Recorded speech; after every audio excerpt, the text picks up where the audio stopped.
7:30 on the Voice of Texas. Hendee on the morning show. Special guest join us this morning from the U.S.-Texas-Mexico border. Congressman McCaul, he's leading a congressional delegation to Tucson and then to Texas also to verify border security, or actually the lack thereof.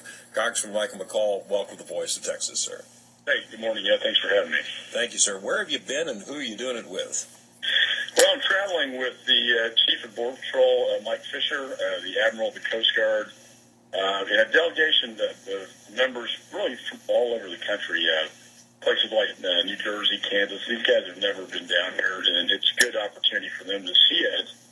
Because, as you know, you really have to see it to understand the problem and the magnitude. And what we found, and we've been doing a security assessment, is that in San Diego, they've got fencing, they've got some aviation assets, and what they're doing now is they're going around and around those, the cartels are, in these Ponga boats, and they're delivering their loads that way, so they're going by sea. Then we went to the Tucson sector, where you'd see a lot of fortification with fencing, but also a lot of technology assets, including some DoD assets that they brought back, UAVs equipped with these Vader systems, which can see from the air on the ground and telegraph it to these stations located on the ground. And that's been highly effective to see in the air what's happening on the ground and to stop it.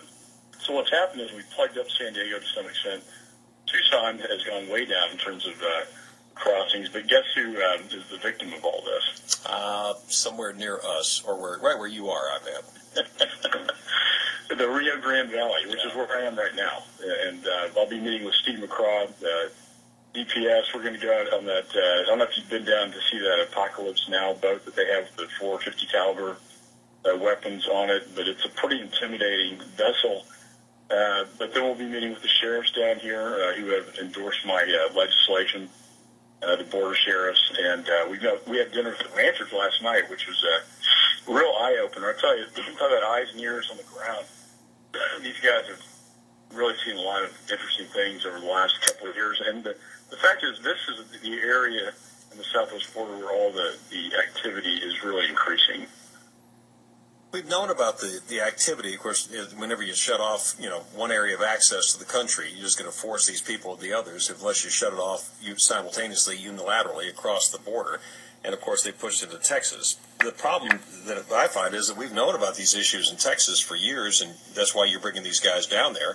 What does the Border Patrol have to say about this? And then these other congressmen, when they've, first time they've been to the border, even though they've been actively involved in trying to solve the border problem without seeing it, what are they saying? Well, I think the number one thing is we've been dealing with this problem over the last 2 decades on an ad hoc basis. We plug up holes, and then they pop up elsewhere. We've never had a national strategy, and we've never had a plan to deal with this, which is what my bill calls for. That we have the stakeholders, being the border governors, the sheriffs, the Coast Guard, Border Patrol, they all come together and present a strategy, which we've never had. And if you don't deal with it in that context, you're just going to deal with this piecemeal. And then we spent over $75 billion already on this problem. And arguably the success rate in the best sector that we have, Tucson, we're only apprehending probably 44%. So we want to get to 90% for operation control. That's the definition in the bill. And to get there, you got to have a strategy that deals with the whole border, comprehensively, but not just piecemeal. And so that's what we're looking at. And you know what? We're going to have to put more resources down here. And it's tough budgetary times. I'm trying to get assets from Afghanistan and overseas DoD assets that are surplus to come back and redeploy on the southwest border, which is smart in these tough economic times. But we're going to have to deal with this in a way where we have aviation assets, and then we have these fixed towers on the ground, sensor surveillance technology, and boots on the ground, too. We'll be meeting with the National Guard a little bit later today to talk about their operations.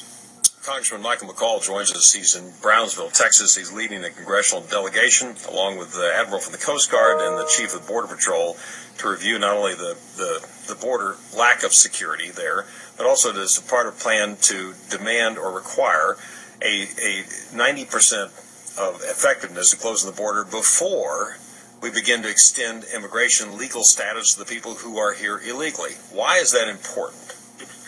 You know, Ed, if you can't control the flow of immigration and immigrants into this country, how can you possibly have any reform that makes any sense? And so that's my argument, is that, you know, our bill in 9 months to come up with a strategy and the plan, then 2 years to get full operational control. Chief Fisher believes he can do that if given the right resources. So that's our goal. And, you know, I've been dealing with this issue, as you know, for even before Congress, and it's something that I just want. It's time to get it done, and I'm tired of dealing with this. We want to get this thing accomplished, and I think now is the opportunity, and now is the time. Well, as the chairman of the House Homeland Security Committee, this is what you should be doing. I'm assuming, and we thank you for doing that and sharing it with us, I'm assuming that there were other people that you invited on this trip that said, well, they just weren't capable of getting down there, other elected officials. And where does that leave us? I mean, you've got some people that have seen it now for the first time, and hopefully their eyes are open. Can you go back to D.C. in September and push this requirement or this amendment through on this bill? Yeah, well, I mean, it's, you know, the bill itself will probably be up in October, is my guess. And I've spoken to our conference many times on this issue to educate them. There's a lot of education to be done with these members who really don't understand the problem and what needs to be done. So it's really got to be a strategy of a lot of different assets put down here to get this operation control done. You know, the 9% standard it's a ambitious one, but I think it's achievable. And we can't, you can go back to immigration reform. I'm just not going to entertain or go down that road till I know that we've got operational control. And I think that's a common sense position. I think that's where conservatives are. And I think it's the right course. The analogy has been made, Congressman McCaul, that if you've got a leak in your home, you don't start repainting and putting new carpet until the leak's fixed. You know, and you got to shut down the leak at the border before you can even talk about, permanent resident status. In some cases, people want to talk about, a right to their path of citizenship. Yet on the Senate side, with Marco Rubio, in an interview he gave to Univision, he clearly said that they're going to give legal status first before they close before any border security is ever measured or required. How do you answer that? I mean, it's a serious mistake, and it's funny you mentioned the Senate bill. I was getting ready to talk about that. I think that bill is seriously flawed because, first of all, my bill doesn't have a trigger in it. It's not part of the immigration reform. It's a pure border security piece. Having said that, I think what the Senate has done is, they put together, Schumer's the architect of the border security plan, which he knows nothing about. He's from New York. I think he's gone down one time to the southwest border. Is he down there with you right now, Chuck? No. And that's a good thing. That's probably a good thing. I probably have a lot of fights. But, they threw $46 billion at this deal without any justification, just arbitrary, let's just do this and that, throw a bunch of stuff down there without a strategy or a plan. And it's fiscally irresponsible to do that. We're fiscally conservative. I'm not going to throw any more money until I know they've got a strategy plan. Can you imagine being a manager going to your CEO and saying, hey, I need $50 billion, and then he says, where's your strategy? And the response is, I don't really have one, and I don't have a plan either. Make it up on the fly, yeah. Yeah, just throw it all down there. And they did it. This is the most disgusting thing politically. They did it to buy votes. They threw a bunch of these toys out there to get votes on the Republican side, which unfortunately they did. And then they passed a bill that doesn't have, they have a 9% number, but it's an aspiration. It's not a requirement. So otherwise it's sort of like 90% is what we would love to achieve in an ideal world, but we're not going to require it. My bill demands it. And then that's really the difference, but it's also more fiscally responsible. And their triggers, they throw these triggers in that the minute a plan is submitted, that immigration reform kicks in. And, that's way before we have operation control of the border, and I think that's a serious flaw in the Senate bill. Well, they don't really care about operational control. That was obvious when this bill came out. By the way, I understand the bill's never made it to the House. They still haven't released it to you guys to even look at. Correct. we've seen it, but my view is that bill's dead on arrival in the House. We're going through our committees. The Senate likes to do comprehensive bills, and they throw it together in a week's time without any thoughtful look at the issue. What we've done in the House is going through the committee process. Chairman Goodlatte on Judiciary is going through his internal enforcement legislation. I've done my border security bill in a very thoughtful approach with hearings, the way you're supposed to do it. You shouldn't throw a comprehensive bill that only 8 members have access to behind closed doors in secret, kind of like Obamacare, and just throw it out there. I mean, that's not the way the Congress was designed to work. We have committees for a reason, and it's to go through the legitimate process. And that's what we're doing in the House. And I think you're going to see a better product come out of the House. It's going to be more enforcement geared. And if there is any reform down the road, it's going to be after we get the control. The plan that will come up, your bill requires a plan, and the plan will have certain components to it. There could be aviation assets, could be, boots on the ground, also fencing, technology and such. Who will actually formulate that plan? Well, this is the beauty of it. The strategy will be, we have all the stakeholders will have input into that. That will be the border sheriffs. So that's why they endorsed my bill, because they have a voice. And I'm meeting with them right after this call, by the way. They have a voice. The ranchers, who know this issue better than anybody as well, the ranchers, the sheriffs, the border governors are stakeholders, and also obviously the Border Patrol and Coast Guard.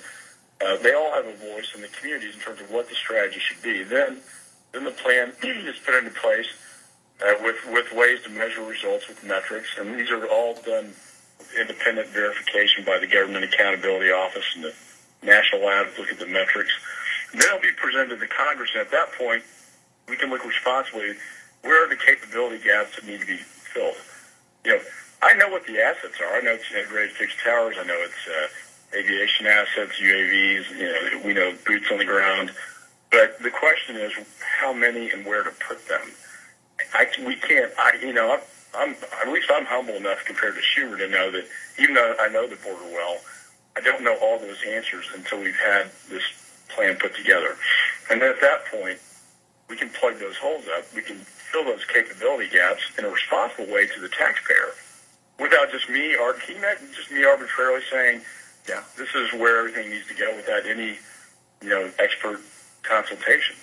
That would be really hugely irresponsible. But that's been the process in Washington, D.C. up to this point, and that's why your bill is refreshing. Again, we're talking to Congressman Michael McCaul. He's down at Brownsville right now with a congressional delegation, including the Admiral, the head of the Coast Guard, and the Chief of the Border Patrol. And the last question for you, sir, your plan that gets the local authorities, the local sheriffs, the local landowners, the governors of these border states involved, doesn't that also ensure that any measurement is going to have to be verified with the local people? Washington, D.C. can't come down and do some quick, slap-bang study and say, we're 90% efficient, therefore, let the immigration reform begin. This takes the politics out of it. And the administration, sort of out of it as well, because the ultimate verification comes from the independent investigative arm of the Congress, that's the Government Accountability Office. But like last night, we were having dinner with the ranchers, and they said, you know what? We want to have a say, not Washington, in terms of is the border under control. And my response was absolutely. That's absolutely right. That's a refreshing and sensible approach, and I thank you for doing it. Congressman Michael McCaul, I know you got to run, you got a busy day, and we appreciate you carving out a few minutes to give us the update and report from the border. Well, Ed, thanks for having me again, and I appreciate it. Okay, tell those border sheriffs we said hello. Those are true American heroes down there. They love you.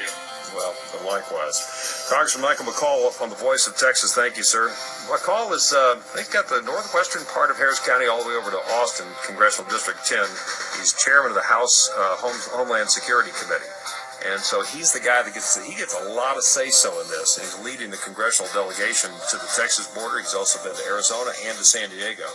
By the way, the only one I've heard about, there's considering immigration reform without ever going down to the border and talking to these people. That's been the insanity of this. The great news is McCaul is sticking up for us and sticking up for Texas. Is doing a good job of that. Thank you, sir. God bless you.